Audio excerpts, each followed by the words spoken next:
Court blocking most of President Trump's sweeping reciprocal tariffs. The White House appealing that decision. Joining us right now, former U.S. Trade Representative Michael Froman. He is now Counsel on Foreign Relations President. Good morning to you. Good morning. Help us try to think through what happens now. If you are one of our trading partners, if you are India, if you are Japan, if you are any of these countries that were supposedly getting close with us about a deal, what do you say?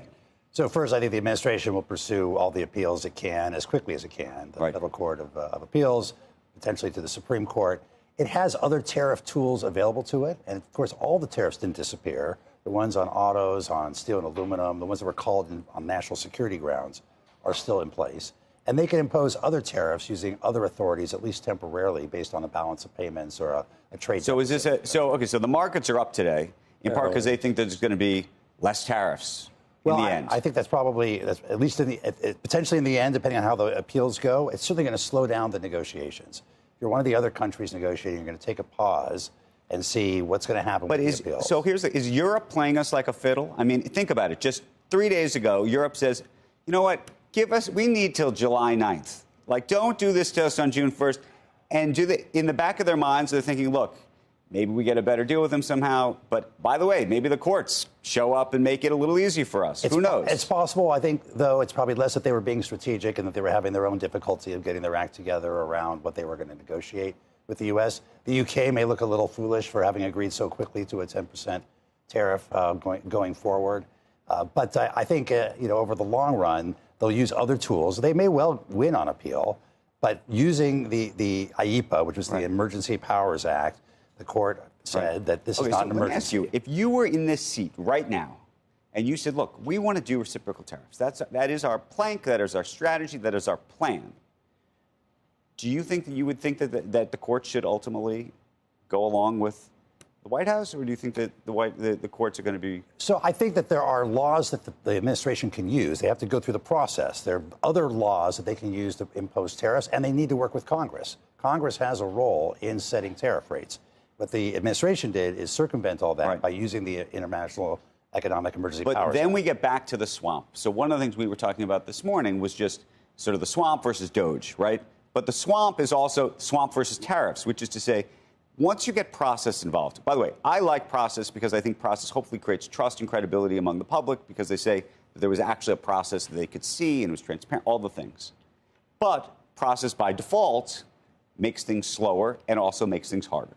Well, one person might call it swamp, another might call it checks and balances in the Constitution, where Congress under Article 1 has the right to set tariffs. By the way, I actually like that approach almost better than using the swamp phrase, but I was trying to keep the vernacular going. That's you're conflating something. That's not what we mean by the swamp, not the rule of law. Yeah. That's not, people aren't talking about the swamp as the rule of law, and everybody wants process, and we have it.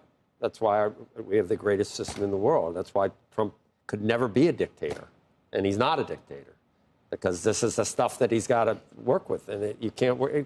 And he can continue to work through other laws. But I don't know whether you what other rationale or act could he enforce other than the emergency? He can use act. Section 301, which is the traditional act where you say there's an unfair trade practice. You have to go through a process. You have to go through Congress or no? No, he can initiate an investigation, and he can then get public comment and make decisions. It's reviewable by a court, but there is. You have to do it 140 times? Well, you have to do it probably in parallel with a lot of countries at the same time. There is another law around the balance of payments. If you have a trade deficit with a country, a balance of payments problem, you can put temporary tariffs on for a period of time. And so they're looking at all these things right now. But other countries, I think, are going to wait and see now and see how our system works in terms of checks and balances. Was it just it was the easiest way to do fentanyl and emergency, or that was just the quickest way? It was the quickest way. Yeah. It was the quickest way, but now he's going to have to go through a process to get there. Yeah. Once you say, I'll give you 90 more days, that's what the point you made, Sorkin, was that, Europe, the EU hears about 90 days, and it's like, well, the court's going to stop him before then. I'll agree to that, right? I mean, that's the question.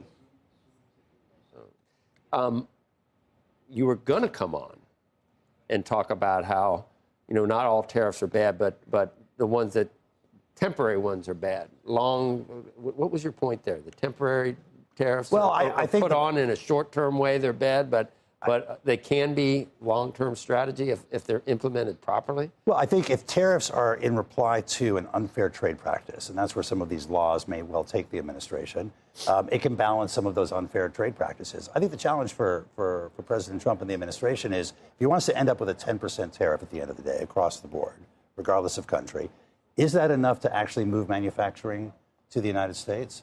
Is it enough to raise revenue to substitute for income taxes or to pay for his other tax cuts? Probably not. And so it may be inflationary, it may be pressure, it may be non-efficient, but it may not actually achieve his objective. Those are just a couple of the objectives. The other objective is just that he thinks we're being taken advantage of. And in some cases, we probably are. There are countries that have higher tariffs, but he's imposing it on countries that we have a trade surplus with, not just a trade deficit. Right. Michael, thank you. Thanks for having me. We'll see what happens. What do we think is going to happen? I think there'll be a messy appeals process at the end of the day, and hopefully at some point the administration will work more closely with Congress to try and build a consensus. Okay, real quick though, maybe we'll do it this way. When do you think we will? So there was a sense it was a 90-day, right? 90 days we'd have tariffs. That would be the plan. That's not the case anymore, I don't think. What does the calendar look like? What does the tariff calendar look like? I don't think we know it this morning how quickly the courts are going to react in terms of seeing the appeals and making the decisions on the appeals. And in the meantime, I think the negotiations slow down. So my guess is that timeline is going to be extended significantly. So you get that extended. The problem is if you get tariffs extended into the fall, and if the big beautiful bill gets extended into the fall, then you get a whole sort of stew of things that are not very helpful. Okay.